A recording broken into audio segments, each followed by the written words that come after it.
Hello and welcome to Rajya Sabha Television. You're watching The Big Picture with me, Frank Rausan Pereira. COVID-19 is rapidly changing the world. As the virus spreads across the globe, most countries are choosing the strongest form of social distancing. As a result, entire sectors of the economy are shuttered or forced to operate at a fraction of their normal capacity. Demand for goods and services is drastically reduced due to lost income and uncertainty about the future. Restrictions on international travel and increased border controls have raised international trade costs and prevented tradable services from being supplied or consumed. On this edition of The Big Picture, we will analyze the road ahead for trade and commerce. Joining me on the program today are Anil Trigunayat, former ambassador, Charan, Singh, Chief Executive, EGROW Foundation, and Naresh, Bothra, CEO, Bothra International. Thank you to all my guests for joining me on this edition of The Big Picture. Professor, I'd like to begin the program with you. Let's first try and understand and try and analyze the kind of impact or how COVID-19 has affected global trade. Yes, I think you've chosen a very good topic, and it's a very timely topic. We are on the verge of opening up. The world has had their lockdown for 6 to 8 weeks to 10 weeks, and now almost everybody is going to open up. And therefore, this issue is going to become very important about the borders and the trade. A couple of things which I would like to observe right at the beginning. As you would have noticed, and in one of your earlier programs you had mentioned, the world has started thinking of moving out of China, and therefore China was the global industrial hub. And now the world is thinking, and you remember Japan has set up a fund telling its companies if it wants to move out, it's ready to fund it. And other countries are also jumping into the fray. Most of the countries are attracting those companies which are trying to move out. India is one of them, but Vietnam, Estonia, Mexico, Bangladesh are also in the race. So there is going to be a change in the pattern of trade. That is the first thing. Many more countries are going to emerge and are going to pitch in for the companies to come there, and the monopoly power that China had is probably going to shift out. That's the first thing that's going to happen. The second thing, which has happened during this COVID period, the oil prices have crashed dramatically. And therefore, you're going to find that the shipping cost is going to also change. So therefore, distances are going to become closer. Cost as a distance is not going to play a role. So moving goods from one place to the other is going to become cheaper, and therefore trade movement would again become very different. Now coming to the substance. The issue is that if trade is going to change, what are the commodities in which the trade is going to change? As you rightly said, the globalization is on a sunset. Protectionism is starting to pick up, and countries are very worried of putting things or investment outside their borders which they can control. Therefore, according to me, the protectionism movement is going to become stronger. Every country is going to put in as much as possible supply chain within their own countries. So trade within the countries will increase, but trade across the countries may not suddenly start after the lockdown is over. I have also heard and read when countries are being funded to move out of China, there are chances that most of the movement will take from China to the country's geographical land itself. Some of it will move to a new alternative destination. So countries have also started thinking of having major supply lines within their economies. So please expect that the trade volumes will go down despite the oil prices coming down. The last point I want to make is the air travel is going to suffer tremendously. Of course, airlines have been offering that they would have the middle seat or the middle row, and they'll be very careful with the social distancing. But as humans, there's always a scare of traveling at different airports, different airlines, different environment. So with the physical travel coming down, you can also expect that the trade volumes will come down. So I'm expecting a new world where protectionism will be on the rise and intercontinental and multinational trade will be on the decline. Okay, all right. So, Naresh Bothra, I'd like to bring you into the picture now. From an industry point of view, when we are looking at a whole new scenario, a whole new world, like Professor Charan Singh just pointed out, is Indian industry really ready for such kind of a scenario? And secondly, what measures do you think that have to be taken so that we can boost trade? Indian industry will certainly be impacted at the same time as the entire global industry will be impacted. Again, it will vary from industry to industry. The major industries which are going to be very badly hit: airlines, travel, entertainment, tourism, then logistics, automobile, retail, banking, financial services, they are going to be badly hit. But pharmaceuticals, they will grow.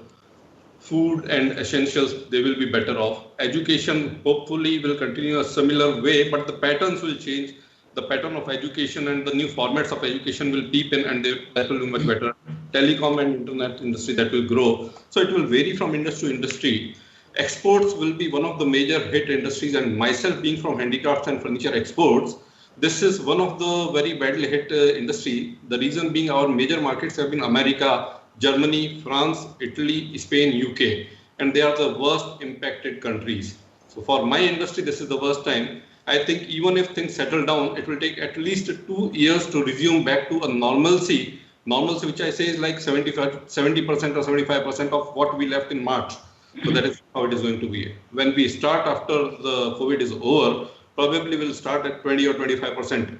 This will create a lot of unemployment, since my industry all over India gives employment to almost 7 million people. Being in Jodhpur itself, it is more than 1.75 lakh people who are employed directly and indirectly to this industry. So unemployment will be on the rise.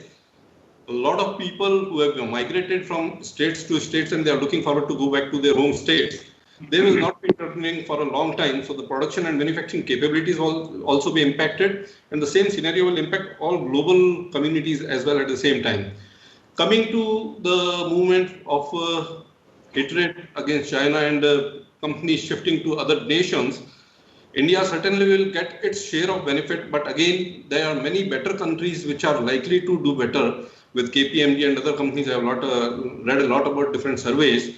Vietnam is one of the biggest countries, especially in my sector. They've always won the game, and in the forthcoming months and couple of years, they will be the biggest winner. Since they are close to China, their working pattern are very much similar. There's a lot of clarity and transparency when companies want to go in there. India has had its own problems, but since a big manufacturing hub, and they have a soft corner for India, so that's why India will win, but it would be a share only, not a big one. All right, Ambassador, I'd like to bring you into the picture now. You heard both the other panelists. Let's now talk about another aspect altogether, the role of the WTO going forward, how important it's going to be, and also, are we going to see FTAs now coming to the fore yet again? Well, I fully agree with what the previous two speakers have said in their respective domain. But as we all know, that the economic costs of this global downturn are still accelerating. So it is extremely difficult how it is going to play out. And there is a global downturn, recession, which is taking place. And you must have seen today's report by Moody, which says that the Indian economy is going to grow by about 0.2%. And the rest of the other economies are going to go down further. Now, there is a move from China. Let's say we have heard about 1,000 odd companies that are planning to move out of there because of the incentives given by some governments, especially US and Japan.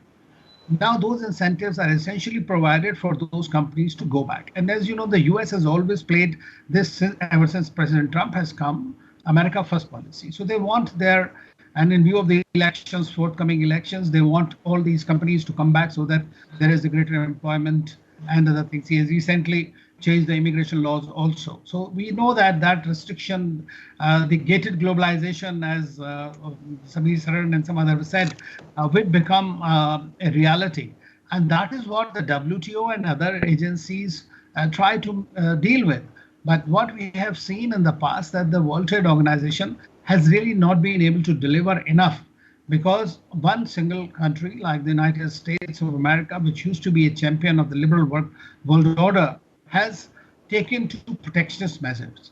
So in everything, whether it is our handicraft, whether it's textiles, whether fruits and vegetables, in these biggest markets, there is a very major challenge to go in. And so is the services sector, in which India depends very heavily on the Western markets. So there is going to be, now you have seen just the H1 the H-1B visas and the immigration control that have been announced for 60 days that are likely to be extended further. So all these movement of persons and professionals are going to impinge on the global trade and our trade with the global entities, especially the big partners. Now, China is in the dock at the moment, but China is the biggest economy with the greatest resilience and the cash reserves. So it'll come out. And what people are saying that the companies are moving and the mass exit, I don't think the multinationals work that way. They want to have eggs in all baskets. So far, they have gone to China and Chinese economy has prospered and provided them the platform that they needed to compete in the world. Whereas, so they go to Vietnam, which has a very kind of a control system that delivers for the industry on a platter. In India, we are, in the doing business with India, we are at the, I think, 63rd rank or something like that. Now that means the 62 other economies are faring a little better and providing us a competition. We have a huge market. But then today in a globalized world, which is under tremendous pressure for a deglobalization, I think the current multilateral institutions under tremendous strain. They are very much needed. They need to be strengthened. If the biggest economy does not support that, biggest economy is going to undermine that, and China is taking the advantage, I do not foresee that these institutions are going to provide any greater comfort to the global trade, at least in the near term. Okay, all right. All right, Professor, let me now come to you. Let's now talk about another aspect as well. Will we see a focus now back on tariffs once again, and can we expect some kind of cooperation on this front? Yeah, before I go to that question, I just want to respond to one of the points which has been made earlier. I do not think that India should worry too much about the growth projections made by rating agencies. You should see a good amount of research done at the IMF, and IMF has predicted that India will grow around 2%. My own scenario analysis, I've said it should grow around 3%. Dr. Arvind Virmani, former chief economic advisor with his working paper at EGROW Foundation, says it should grow between 2 and 3%. And I also feel that if we take this lockdown period as front loading of the vacations and holidays, there's a lean period as far as the economy is concerned, and we are able to compensate and recoup by offering 6 days, 7 day a week when we open up, we should be able to recover the economy. So I would not give much credence to the rating agencies making us grow at such low percentage.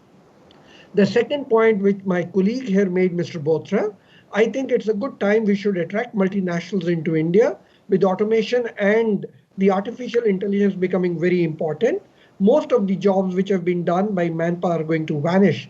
These MNCs are going to find our handicrafts extremely, extremely good, and the markets, the global markets are going to just come and take those things. So therefore, I would think that the multinationals should be attracted tremendously by the government, as other countries do with the multinationals. The Vietnam, Mexico, Bangladesh, Estonia, they offer free land, they give tax holidays, they give long tax concessions. We should be able to attract multinationals. Is about 1 million foreign companies operate in China.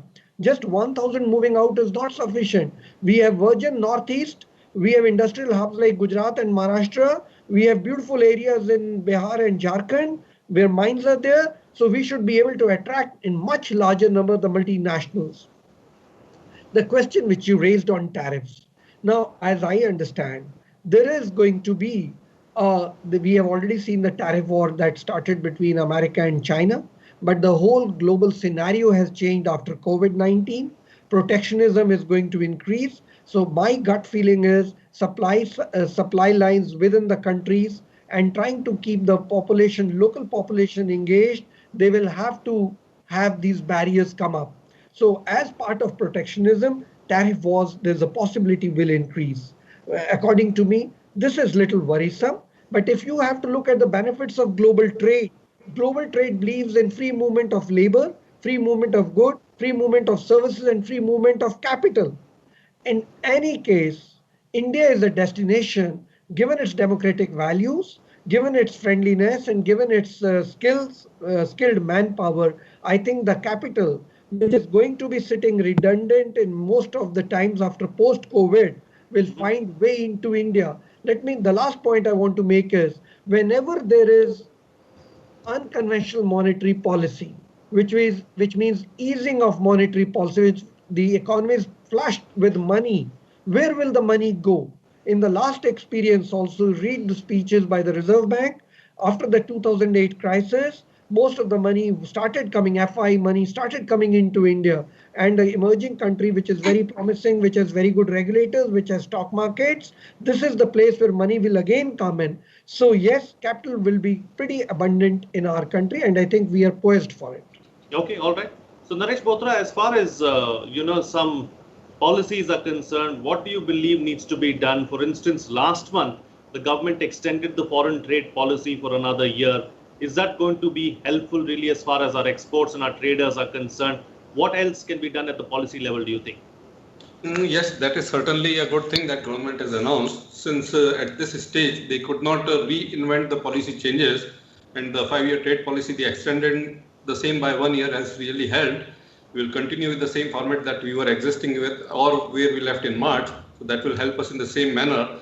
With the new changes that were coming in, probably we were getting a cut on the incentive that were being provided by the government. MEIS, that was one of the benefits which was being available to us, was supposed to be replaced by RODTAP, but that is now postponed by a year. Eventually, as the industry will be suffering and more, since the global communities and companies will be moving around different nations, we have to see our competition very strongly, and we have to see how we can be safeguarded and be better in terms of pricing, because I see a lot of industries which will face a lot of pricing competition from Vietnam, Thailand, Indonesia. And then we have to be very, very competitive at the same time. It will surely depend on the government policies, how they cater to us and how they make us live better. So they have to, and secondly, other than the policy, they have to create that environment where the companies or the nations, when they are willing for the new destination, they come to India. India needs to hammer again and again that we are a better country for them, for the future will be a better opportunity for them in comparison to our competitors, and that is where we will win. Okay, all right, Ambassador, as far as this whole issue is concerned, there's no doubt that some of the developing countries are going to be worst hit. And as the world goes into protectionism, the effects are going to be felt more so there than anywhere else.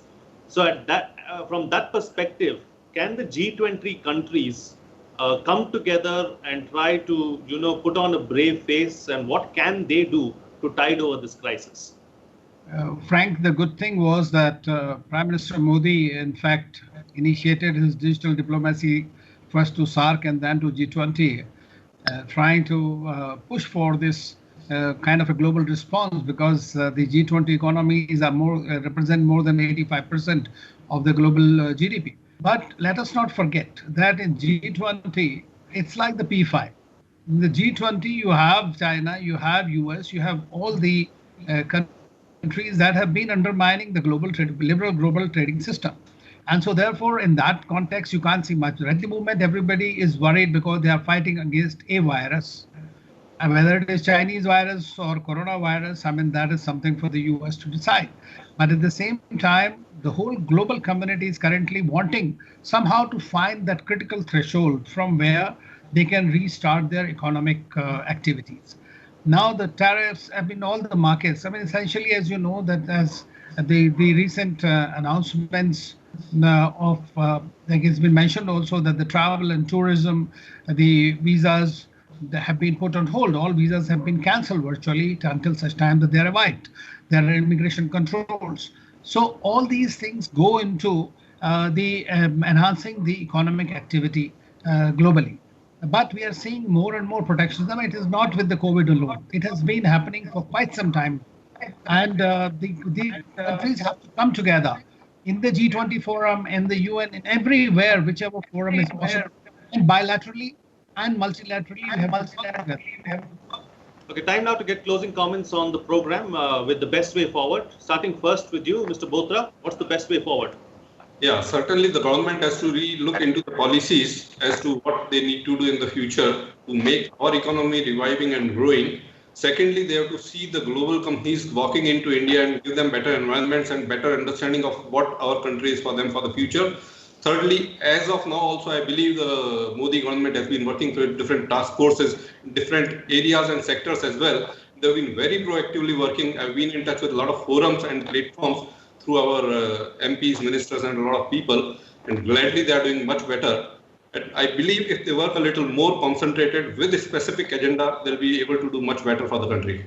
Okay, all right, Ambassador. Well, number one is we should have a solid exit plan out of this COVID lockdown for the industry in graded form or staggered manner.